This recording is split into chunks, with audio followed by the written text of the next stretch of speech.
warahmatullahi wabarakatuh. Bu. Waalaikumsalam. Bagaimana kabarnya, sehat? Sehat, Pak. Alhamdulillah. Jadi pada kesempatan kali ini saya meminta bantuan kepada Bu Elis terkait aksi nyata saya di modul 2.3 yaitu tentang supervisi akademik. Jadi kita akan melakukan wawancara sebelum observasi, nanti akan kita lakukan observasi di kelas proses pembelajaran, dan yang terakhir nanti kita akan lakukan wawancara pasca observasi. Nah, sekarang mungkin saya akan melakukan wawancara sebelum observasi ke kelas. Mungkin ada beberapa pertanyaan yang ingin saya tanyakan. Yang pertama yaitu tentang tujuan pembelajaran apa yang ingin Ibu capai dalam proses pembelajaran. Baik, Pak. Untuk tujuan pembelajaran, yang pertama saya ingin memberitahukan kepada siswa bahwa siswa ingin mengetahui tentang pengertian massa, dan yang kedua mengetahui pengertian tentang volume. Ya, jadi tujuan pembelajaran Ibu ya terkait tentang materi IPA ya Bu ya? Iya. Dengan cara apa Ibu itu mengetahui massa dan volumenya? Kita melakukan praktikum dengan 2 gelas ya, yang kemudian dimasukkan benda supaya mereka tahu kalau air yang belum dimasukkan benda bagaimana dan air yang sesudah dimasukkan benda bagaimana. Ya, Bu. Jadi Ibu ingin mengetahui massa volume dengan melakukan praktikum ya Bu ya, di kelas mungkin.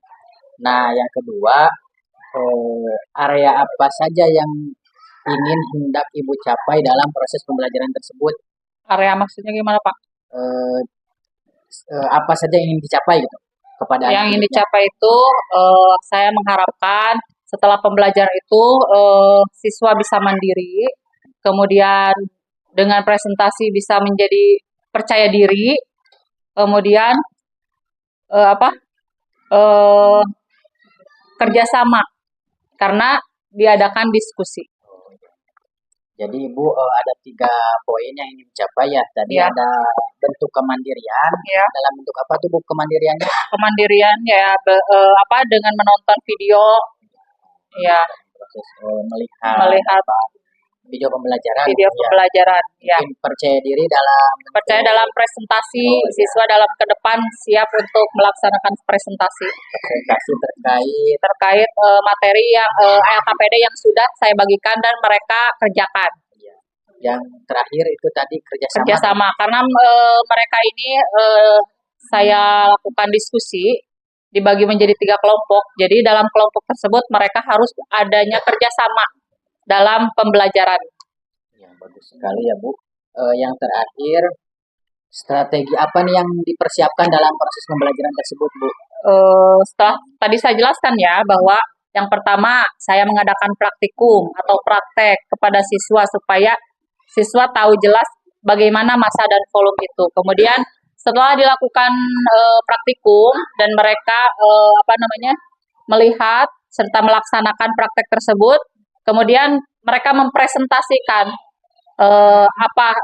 bagaimana massa dan volume tersebut. Kemudian yang ketiga, jelas tadi berkelompok atau berdiskusi dengan kerjasama atau bekerja sama gitu. Adanya sebelum pembelajaran saya lakukan dulu ice breaking supaya mereka semangat dalam pembelajaran. Ya, Bu. Jadi strategi yang Ibu persiapkan tadi itu ada praktikum, ada presentasi ya Bu, ada proses kerja kelompok, dan yang terakhir yang penting juga tadi ada ice breaking ya Bu, ada ice breaking dalam proses pembelajaran sehingga murid tidak jenuh ya, tidak jenuh ataupun tidak kaku dalam proses pembelajaran. Mungkin ini Bu wawancara sebelum observasi atau pra observasi hanya segitu saja. Terima kasih, nanti saya akan mengobservasi proses pembelajaran Ibu di kelas. Terima kasih Bu ya. Assalamualaikum warahmatullahi wabarakatuh. Waalaikumsalam warahmatullahi wabarakatuh.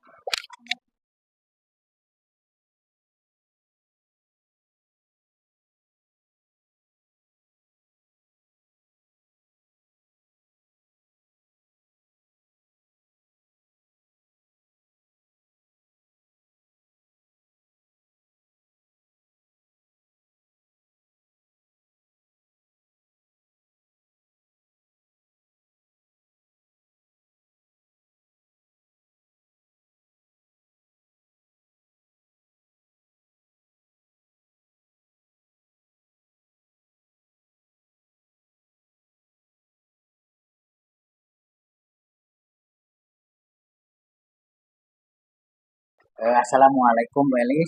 Waalaikumsalam warahmatullahi wabarakatuh. Bagaimana kabarnya? Baik, Pak.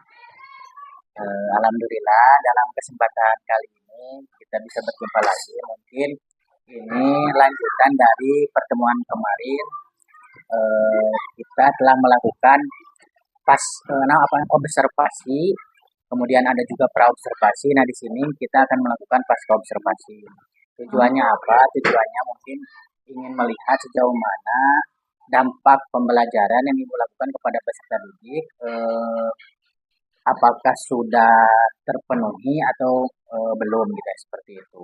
Dalam kesempatan kali ini mungkin ada beberapa pertanyaan yang ingin saya ajukan kepada Ibu terkait hal tersebut. Nah, yang pertama, bagaimana perasaan Ibu saat proses pembelajaran minggu kemarin? Ya, perasaan saya mungkin yang pertama bahagia ya, Pak. Karena saya bisa melihat berbagai macam karakter dari siswa, dari karakter A sampai Z gitu. Mereka dengan hal tersebut membuat saya bahagia.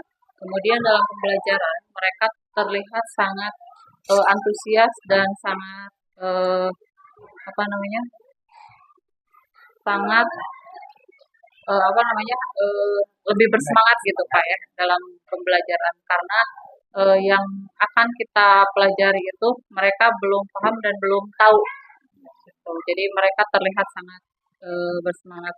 Jadi Ibu melihat bahwa anak-anak sangat bersemangat dan antusias pada saat proses pembelajaran sehingga hal tersebut menimbulkan dampak positif kepada kita ya Bu ya, melihat anak-anak seperti itu. Mungkin pertanyaan kedua, bagaimana perasaan Ibu pada saat pembelajaran tapi ada supervisor gitu yang mengamati? Ya, mungkin hal pertama saya merasa gugup ya karena memang kan dalam pembelajaran biasa meskipun sudah biasa gitu sama kepala sekolah juga diobservasi ya, tapi ada halnya kita untuk yang pertama memulai itu pasti ada gugup atau canggung gitu. Tapi kesananya alhamdulillah bahagia dan bisa pembelajaran sesuai dengan apa yang ada di modul ajar. Ya, terlihat juga pada saat proses pembelajaran Ibu lebih rileks gitu ya dalam mengikuti alur pembelajaran sesuai dengan modul ajar yang telah dibuat. Nah, pertanyaan selanjutnya, bagaimana proses pembelajaran kemarin? Proses pembelajaran kemarin itu saya menggunakan berbagai macam metode ya.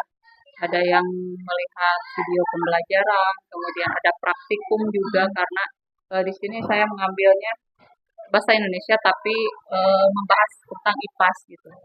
Terus mereka sangat antusias karena dalam proses pembelajaran tersebut apa yang mereka lihat dan apa yang mereka pelajari itu nantinya akan berguna dalam kehidupan sehari-hari mereka.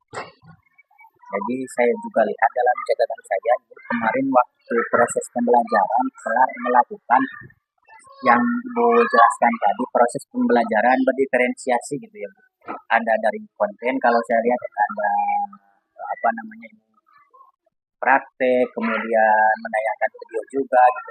Bahkan dari proses juga ada kemarin Ibu melakukan pembagian kelompok gitu, itu termasuk beberapa pembelajaran berdiferensiasi. Nah, dalam proses pembelajaran kemarin ada tidak menurut Ibu hambatan yang Ibu alami pada saat proses pembelajarannya? Mungkin dalam hambatannya anak-anak kadang kan memang mayoritas anak-anak antusias, tapi di minoritasnya juga ada anak-anak yang kadang-kadang tidak peduli, kadang malas, kadang tidak ingin tahu ya apa yang dipelajari. Tapi itulah sebagai hambatan saya mungkin sebagai pengajar bagaimana bisa meraih mereka supaya bisa lebih lebih mau gitu mengikuti. Paling itu sebagian minoritas anak-anak yang kurang ingin mengikuti pelajaran. Oh iya Bu ya, jadi Ibu barusan menjelaskan memang sebagian besar saya lihat juga anak-anak antusias, namun sebagian tadi yang dijelaskan ada yang terlihat malas bahkan tidak peduli juga ya Bu. Nah dari hambatan tersebut eh, pemahaman Ibu nih ya, apa namanya, alasan apa yang memicu hambatan tersebut muncul gitu?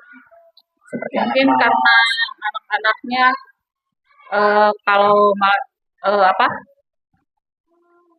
alat untuk pembelajarannya kan bareng-bareng ya.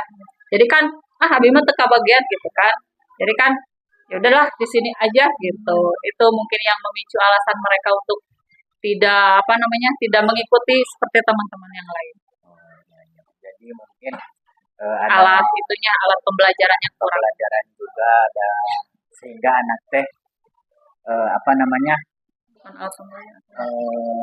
kurang kurang mau pada saat pembelajaran karena mungkin alatnya atau praktikumnya rada kurang gitu ya Bu. Nah, Beda. solusi apa yang Ibu rencanakan agar si anak tersebut teh lebih tertarik gitu pada saat pembelajaran? Ya mungkin nanti kalau pembelajaran selanjutnya mungkin apa alat praktiknya diperbanyak supaya setiap orang atau minimal 3 orang 3 orang alat bisa itu. Jadi kan tidak banyak orang untuk bersama-sama melaksanakan praktikumnya, tapi minimal 3 orang atau 2 orang 2 orang. Jadi mempersiapkan yang lebih banyak lagi alat praktikum. Jadi Alat pembelajaran. barusan telah dijelaskan solusi-solusi yang ingin Ibu lakukan pada pembelajaran lanjutan mungkin ya Bu lah. Misalkan kalau dalam praktikum diperbanyak apanya alatnya sehingga setiap anak kebagian gitu ya. Kalau tidak juga misalkan dalam praktikumnya tidak terlalu banyak anggota kelompoknya gitu ya, misalkan seperti itu. Atau bisa bergiliran. Nah, bergiliran juga ya. Kapan dimulai Ibu akan melakukan hal tersebut? Ya mungkin di pembelajaran selanjutnya, meskipun materinya berbeda, tapi mungkin alat pembelajarannya mungkin bisa diperbanyak atau bagaimana, bisa diusahakan. Mungkin itu saja Bu ya. Apa namanya obrolan-obrolan kita di pasca observasi ini mungkin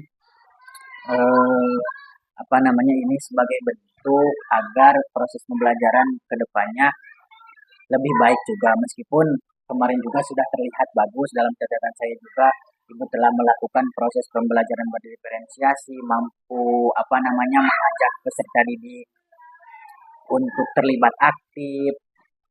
Bahkan di akhir pembelajaran juga kemarin saya lihat Ibu menyuruh anak untuk presentasi ya. Jadi itu bentuk untuk agar si anak teh percaya diri ya, percaya diri bisa mengungkapkan pendapatnya. Nah, mungkin itu saja Bu ya. Dan pertanyaan terakhir, apa perasaan Ibu setelah melakukan obrolan di pasca observasi ini? Seperti apa? Hal-hal apa yang Ibu apa namanya lebih pelajari yang Ibu pelajari setelah obrolan Yang Ibu dapat. yang Ibu dapat ya. Mungkin yang saya dapat itu banyaknya Pak. Yang pertama saya lebih tahu apa namanya kan kalau sehari-hari memang ada modul ajar, tapi apa yang dimaksud diferensiasi itu masih apa sih diferensiasi gitu. Nah di sini saya bisa menggali lagi apa itu diferensiasi, apa itu apa namanya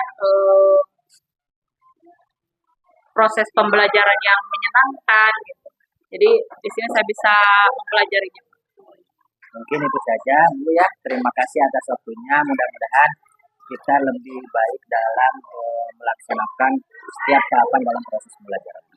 Oke, sekian Bu. Terima kasih. Wassalamualaikum warahmatullahi wabarakatuh.